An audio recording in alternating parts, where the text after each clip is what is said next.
There is one thing about good old country boys, is that they hate the press and they hate the media. And I'm kind of with them in certain ways, but you know, today I was at court day and I'm sunburned and my feet are killing me. And I had my Nikon D750, the vertical grip, and I had it curled up around me as I always do, the cradle position with this Tamron 70-200 with the lens hood. I got approached by at least half a dozen. Who you shooting for, boy? It's like, I wanted to tell him to shut up and piss off, but I, of course, didn't. I could have made some money today. I had a couple verbal attacks because a lot of the guys downtown at court days are packing around a lot of rifles. And a few of them saw me pointing this lens at them, and that made them hostile because they thought, a couple of them even thought, and I knew I would get asked that. They said thought that I was an undercover ATF agent. It's like, who the hell would have that long lens pointed at them while they're peddling guns? I mean, they're scared to death that they were doing nothing illegal, but they just didn't want to be photographed. I mean, that's where this long lens and me photographing them from a distance pays. And being extremely fast. I'm damn fast, too. I bring it up, boom, turn around, they'll never see anything. Just like a sniper. I've got a lot of training in that. I've been doing that for a lot of years. That's why a 70-200 is, in certain circumstances, a wonderful street lens. And you go like, oh, 70-200, a street lens? That doesn't register. Well, in circumstances like that, it's like being in a war zone. It's like, I'm going to pack my 35mm Zeiss and go into the front lines of Afghanistan and do some street photography. You know, you do that, you get killed or beat up, okay? This is your street lens when you're in a hostile situation. Okay, you learn how to be fast with your damn camera.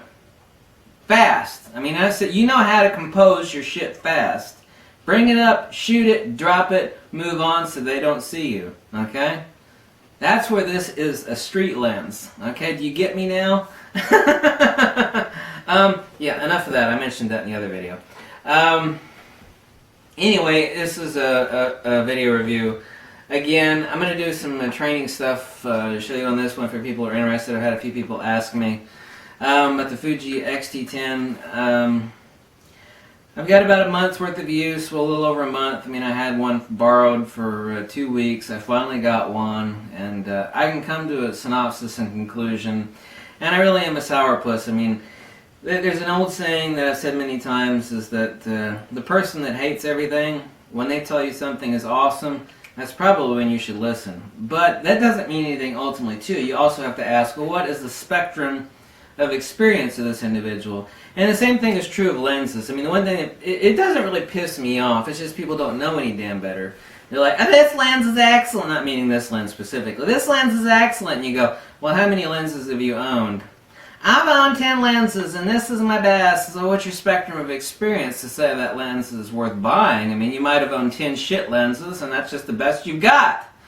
Well, you know, I love this lens, and, oh, man, you know, you have to ask whether someone is being logical, they're being objective, and what is their spectrum of experience. Now, you also have to ask if they're being pimped or not. Does somebody have a hand up their ass like a puppet? Or someone yanking their chain? Someone might have a lot of experience, like a lot of these ass hats on YouTube, that they have a lot of experience, but you can't trust a damn thing they say because someone has their hand up their ass. And that's something else you have to consider. No one has their hand up my ass. I thought of a good joke right there, but I won't tell it. So, what's their experience? Are they being subjective? I mean, objective. You know, what's their spectrum of experience? Does someone have their hand up their ass? But I have to conclude, after much use, and I do some more reviews on showing you some of the functions or whatnot. I don't know if really people want to see that much, because there are some training vids out there on this. A couple of them, and one of them is a guy with really bad broken English, and it's no good. It's hard to understand the guy, but that's not his fault. That I'm extremely happy with the Xt10, and right now it's on sale until November for $100 off. It came with a kit lens, which was $100 more, so instead of $700, it's $800. I got metal lens adapter with the 28 millimeter Voigtlander on here right now. Extremely happy with the camera. I absolutely love it.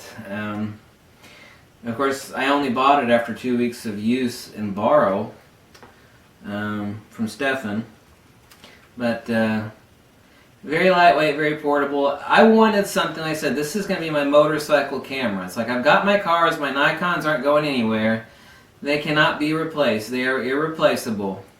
But I don't have to buy any lenses for this thing, and I'm fast with manual focus lenses, and I've got some awesome manual focus Zeiss lenses and Voigtlanders and others.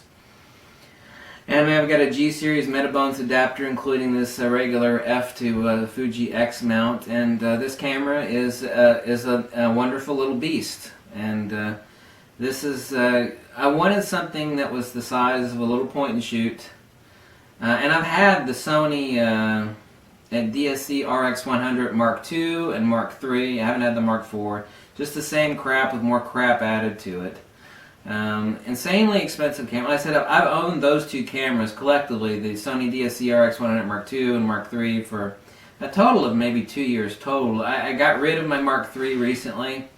It was just a very advanced, feature-rich little piece of shit. And what do I mean by piece of shit? I mean, it just had a little piece of shit lens on it that popped out like any other little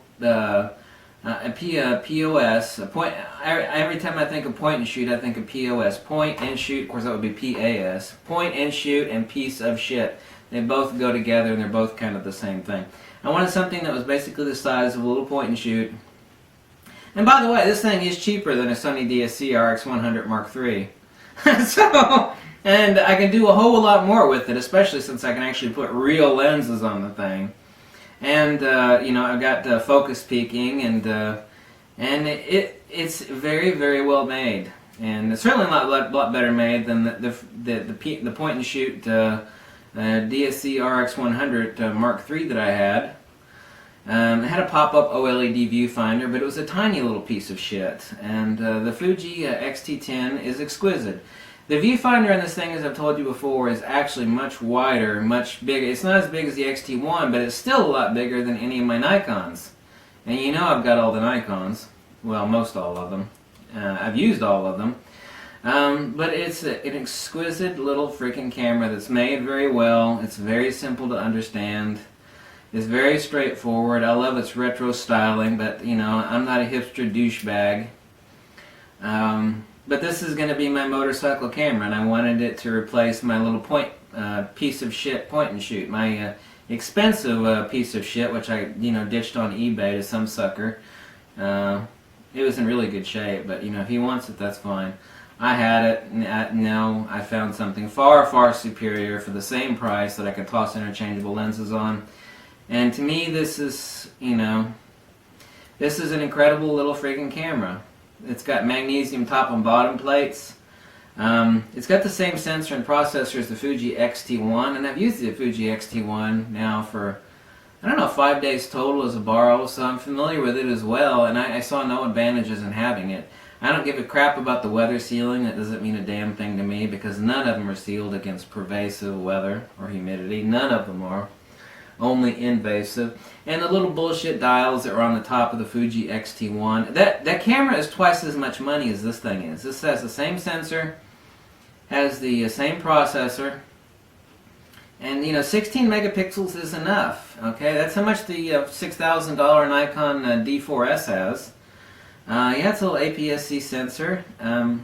But this is an incredible camera that I've actually grown more and more fond of. I mean, it hasn't worn me out as far as, yeah, okay, I've explored every corner of it, which I have, and now I'm bored with it. I'm going to move on to something else. I'm not. Is it a replacement for my Nikon D810? No, of course not. That's not going to happen. Obviously, no damn way. But I would buy this thing again, even if it was $100 more. Right now it's on sale for $700 for the next month or so. Or, I don't know, half a month. I forget when the hell it closes out. But I strongly recommend getting one. Like I said, Fuji isn't giving me a damn thing. So, I've got no stake in the game, whatever the hell you buy. But Anyway, I love the Fuji Xt10, and it's exquisite little beast, and it's 10 times what that same money, by the way, that piece of shit DSC RX100 Mark III was, and it was a decent little camera, but it was still a little point and shoot piece of shit. Same thing to me, you know.